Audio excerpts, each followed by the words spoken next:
La question du jour. Sur un joli marché concurrentiel qui nous amène à un surplus social maximal, que va-t-il se passer si l'État arrive avec ses gros sabots pour imposer une taxe ?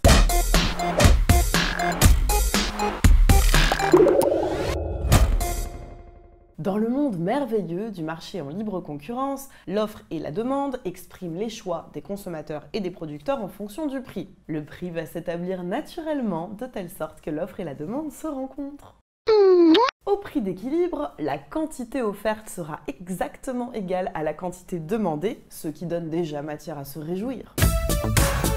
Mais, de surcroît, tous les échanges mutuellement avantageux possibles sont réalisés, ce qui permet donc de dégager un surplus social maximal. Je rappelle que le surplus des consommateurs est la différence entre ce qu'ils auraient été disposés à payer et ce qu'ils payent effectivement.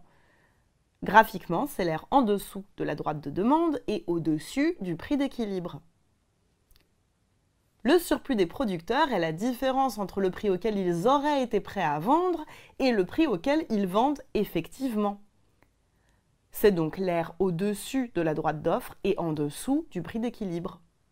Si tout cela est aussi clair pour vous que la Loire au Mont-Gerbier-des-Joncs, Douce France, vous pouvez rester avec nous. Si vous vous sentez davantage perdu aux alentours de Saint-Nazaire, douce France, vous devez retourner voir la vidéo sur le surplus maintenant.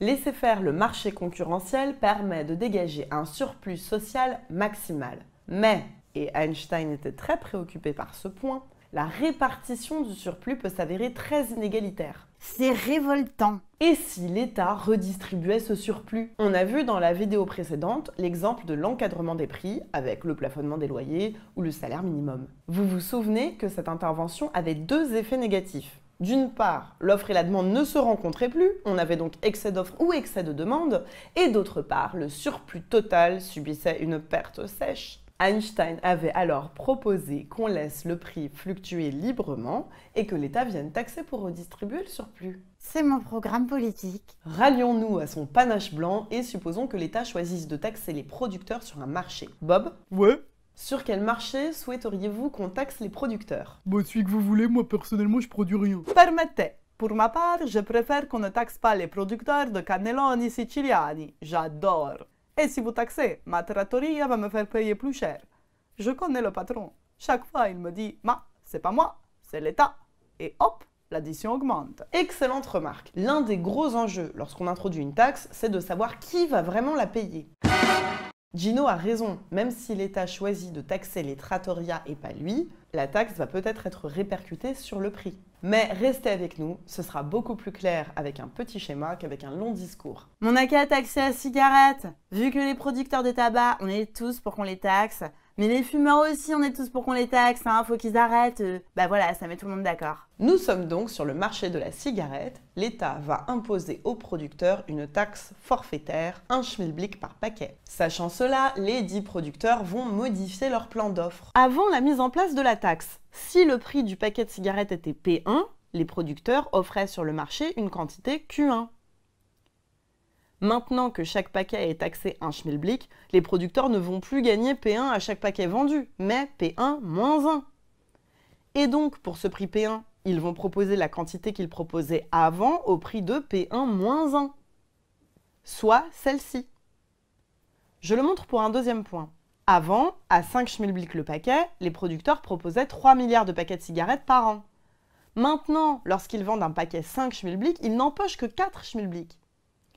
Ils vont donc proposer à la vente la quantité de paquets qu'ils offraient avant pour 4 schmilblick, donc 2,5 milliards de paquets.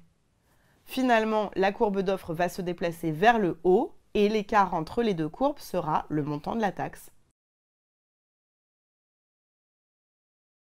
Est-ce que ça va pour vous, Gino? Non, pas du tout. Je vous l'explique autrement. Si vous êtes producteur de cigarettes et qu'on vous taxe chaque paquet 1 schmilblick, vous allez changer votre plan d'offre. Car chaque fois qu'un consommateur va vous acheter un paquet, vous allez récupérer le prix qu'il vous aura payé moins 1 schmilblick. Vous êtes prêt à offrir le même nombre de paquets avec la taxe que sans la taxe, seulement si le consommateur prend totalement à sa charge la taxe. Donc si le consommateur est prêt à payer le prix d'avant, plus 1 schmilblick. Sur le schéma, quand le consommateur payait P1, vous mettiez en vente Q1 paquet. Vous continuez de proposer Q1 paquet si le consommateur paye maintenant P1 plus 1 schmilblick. Car vous empochez la somme P1, donc rien n'aura changé pour vous. Vous allez continuer de vendre la quantité Q2 que vous proposiez pour le prix P2 si le consommateur accepte de la payer P2 plus 1. Car lorsque le consommateur paye P2 plus 1, vous gagnez P2. Et ce qui est vrai pour un petit producteur isolé est vrai pour l'offre agrégée. Les producteurs vont continuer de proposer les mêmes quantités, seulement si les consommateurs sont prêts à les payer plus cher du montant de la taxe. Est-ce que c'est clair pour vous, Gino? Donc, si on taxe les producteurs, la courbe d'offre se déplace vers le haut du montant de la taxe. Exactement. Pour chaque niveau de prix, les producteurs offrent moins qu'avant, car ils empochent en fait moins d'argent. Et la différence entre les deux courbes sur l'axe des prix, c'est justement le montant de la taxe. Ok. Avec la taxe, on a un nouvel équilibre. Première remarque, la cigarette se vend plus cher. Avant, le paquet valait 5 schmilblick, il est passé à 5 schmilblick 70. Donc vous comprenez bien que alors qu'on a taxé les vendeurs de tabac 1 schmilblick, ce sont bien les consommateurs qui supportent une partie de la taxe. Ils payent 70 centimes de schmilblick de plus sur chaque paquet. Donc c'est les consommateurs qui payent 70 centimes de schmilblick sur la taxe. La taxe, elle valait 1 schmilblick, il reste donc aux vendeurs 30 centimes de schmilblick à payer. Et c'est ce qu'on appelle l'incidence fiscale. Mais comment c'est possible? C'est exactement ce que craignait Gino tout à l'heure quand il pensait à son vendeur de cannelloni préféré. Vous savez bien intuitivement que si vous ne pouvez pas vous passer d'un bien et que celui qui vous le vend subit une taxe, il va essayer de vous le faire payer plus cher. Et l'État n'est pas là au moment de la transaction pour vous défendre. Mais l'État pourrait tout de même faire quelque chose pour empêcher ça, puisqu'il a décidé que c'était le producteur qui devait payer. Non, s'il introduit une taxe, mais qu'ensuite il laisse faire le marché, la question de savoir qui va payer la taxe lui échappe. Cela va dépendre de la sensibilité de l'offre par rapport à la demande, mais vous aurez une vidéo pour vous expliquer tout ça en détail. Donc, l'État choisit de défendre les consommateurs contre les producteurs, et sans le vouloir, il les défavorise. Mais c'est presque tragique. Oui, mais l'État va tout de même empocher la taxe. Et cet argent, il peut servir à défendre les consommateurs. Par exemple, on pourrait financer une politique de santé pour protéger les fumeurs. C'est pas faux. Voyons maintenant comment le surplus va se partager avec la taxe. Je rappelle qu'avant la taxe, le surplus des consommateurs était ici et le surplus des producteurs était ici. Le surplus total était donc représenté par ce triangle. Avec la taxe, le surplus des consommateurs va se situer ici. C'est la différence entre leur disposition à payer et le prix qu'ils payent effectivement. Pour les producteurs, il faut faire une toute petite gymnastique supplémentaire. Le prix payé par les consommateurs est celui-ci, mais les producteurs n'empochent que ce prix moins la taxe. Donc, la différence entre ce qu'ils empochent et leur prix limite est ici. Voilà le surplus des producteurs. Mais pourquoi vous utilisez leur ancienne droite d'offre sans la taxe pour voir le surplus, alors que maintenant on a la taxe? La droite d'offre initiale donne les quantités que les producteurs proposent s'ils empochent réellement le prix correspondant. On peut lire le surplus en utilisant cette droite si on prend bien la précaution de se reporter au prix qu'ils empochent effectivement, c'est-à-dire PT moins la taxe. On pourrait aussi lire leur surplus sur la droite avec la taxe, en se référant au prix de marché du nouvel équilibre. Vous voyez, ici, c'est le même triangle. Ok. Mais il vaut mieux le lire ici, car ça nous permet de voir plus facilement le surplus du troisième larron de la farce, l'État. La taxe, c'est de l'argent sonnant et trébuchant qui entre dans les caisses du trésor public. C'est donc une partie du surplus social. Souvenez-vous, le montant de la taxe forfaitaire se lit ici. Chaque paquet vendu rapporte 1 schmilblick à l'État. Et on a QT paquet vendu, donc l'État empoche QT fois 1, l'aire de ce rectangle, c'est le surplus de l'État. Un rectangle? Pourquoi un rectangle? L'aire du rectangle, c'est longueur fois largeur, vous l'avez appris en CE1. Ce rectangle a donc pour largeur la taxe par paquet et pour longueur le nombre de paquets vendus.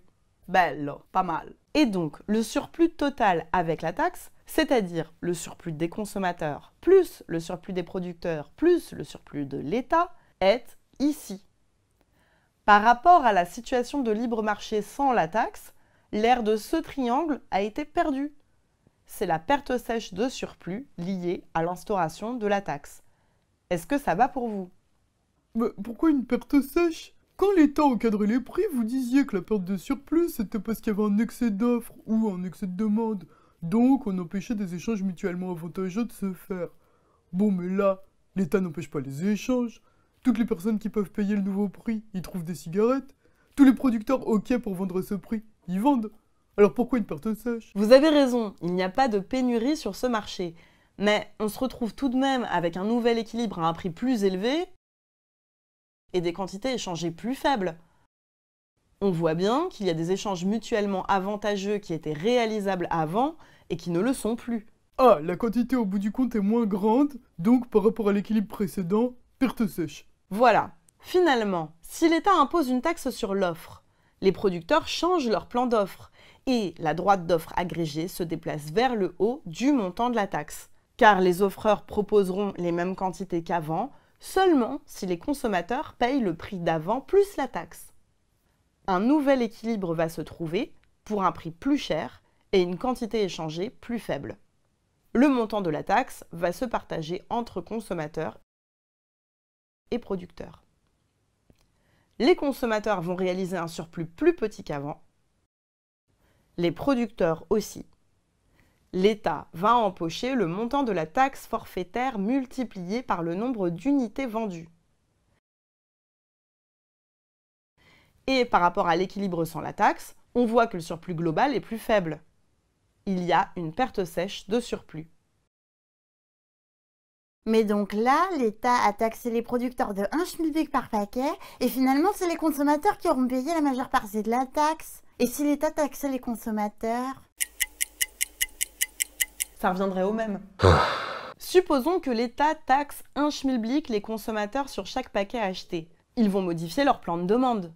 Pour le prix P1, avant la taxe, ils demandaient une quantité Q1. Maintenant qu'ils doivent verser 1 schmilblick de taxe par paquet acheté, pour le prix P1, ils vont en demander moins. Ils demanderont la quantité qu'ils demandaient avant pour le prix P1 plus 1. La droite de demande se déplace vers le bas. Pour chaque prix, les consommateurs demandent maintenant ce qu'ils demandaient avant pour ce prix plus 1 schmilblick. L'écart entre les deux droites de demande est justement le montant de la taxe. Désolé, non, on comprend rien. Hein. Non, là, ça veut dire que quand on taxe la demande, les consommateurs demandent la même chose qu'avant, si c'est le prix d'avant moins la taxe? Oui, effectivement. Avant, ils demandaient la quantité Q1 si le bien coûtait P1. Maintenant, ils demandent la même quantité seulement si le bien coûte P1 moins 1, P1 moins le prix de la taxe. Mais non! La taxe s'ajoute au prix, pourquoi on l'enlève? Parce que le schéma, il vous montre le prix hors taxe. Vous avez déjà vu dans certains magasins, on vous affiche un prix hors taxe et un prix TTC, avec la TVA qui en France est une taxe sur la consommation. Si vous êtes consommatrice, Cassandra, vous allez regarder le prix TTC, parce que c'est le prix que vous payez en vrai. Ouais, je regarde jamais le prix hors taxe. C'est bien normal, mais si on compare vos décisions avant et après l'instauration de la taxe, vous allez accepter d'acheter la même quantité si le prix TTC n'augmente pas par rapport à ce qu'était le prix hors taxe. Donc finalement, si le prix hors taxe baisse, ok? Vu sous cet angle, ouais. Revenons au schéma. On introduit une taxe pour les consommateurs, leur demande se déplace donc vers le bas. On a un nouvel équilibre ici, avec une nouvelle quantité échangée et un nouveau prix. Et vous voyez, le fait de taxer le consommateur plutôt que le producteur ne change rien. La quantité échangée avec la taxe est plus faible et c'est la même que quand on taxe les producteurs, c'est pareil. C'est pas tout à fait pareil. L'équilibre là, il est à un prix plus bas, donc finalement c'est mieux pour les consommateurs. Si on regarde côte à côte les schémas, le prix le plus bas, c'est quand on taxe les consommateurs, donc au bout du compte, c'est mieux pour eux. Le prix sans la taxe est plus bas, mais le prix taxe comprise, donc le prix effectivement payé par les consommateurs est ici, donc plus haut. Et au même niveau d'ailleurs que quand c'était les producteurs qui étaient taxés. Ah ouais, le prix a l'air plus bas, mais finalement ça veut rien dire. Ça ne veut pas rien dire, ça raconte que les producteurs, eux, perçoivent un prix plus bas qu'avant. Ils supportent une partie de la taxe pourtant imposée aux consommateurs. En fait, ils récupèrent un prix qui est le même que s'ils avaient eux-mêmes été taxés. Ce que vous devez retenir, quand on instaure une taxe sur la production, les producteurs changent leur plan d'offre et la droite d'offre agrégée se déplacent vers le haut du montant de la taxe. Ils sont prêts à offrir les mêmes quantités seulement si les consommateurs payent le prix d'avant plus la taxe. Quand on instaure une taxe sur la consommation, les consommateurs changent leur plan de demande et la droite de demande se déplace vers le bas du montant de la taxe. Ils sont prêts à acheter les mêmes quantités seulement si le prix hors taxe descend du montant de la taxe. Avec la taxe, on a un nouvel équilibre, avec une quantité échangée plus faible. Que l'on taxe l'offre ou la demande, les consommateurs vont payer plus cher, les producteurs vont recevoir moins qu'avant. Le surplus des consommateurs va baisser, le surplus des producteurs va aussi baisser. L'État va percevoir le montant de la taxe multiplié par les quantités vendues. Cet argent fait partie du surplus collectif. Si on additionne le surplus des consommateurs, le surplus des producteurs, le surplus de l'État, on arrive à un surplus collectif plus faible qu'en situation de marché concurrentiel sans la taxe. C'est que la quantité échangée est désormais plus faible, on a moins d'échanges mutuellement avantageux. Ce n'est pas parce que l'État taxe le producteur que le producteur supportera effectivement le prix de la taxe. Il cherchera à le répercuter sur le consommateur. De la même manière, si l'État taxe les consommateurs, les producteurs se voient obligés de baisser leur prix de vente pour ne pas perdre trop de clients. C'est ce qu'on appelle l'incidence fiscale. La question de savoir qui paye la taxe dépend de la sensibilité relative de l'offre par rapport à la demande, et c'est ce qu'on va voir dans la prochaine vidéo.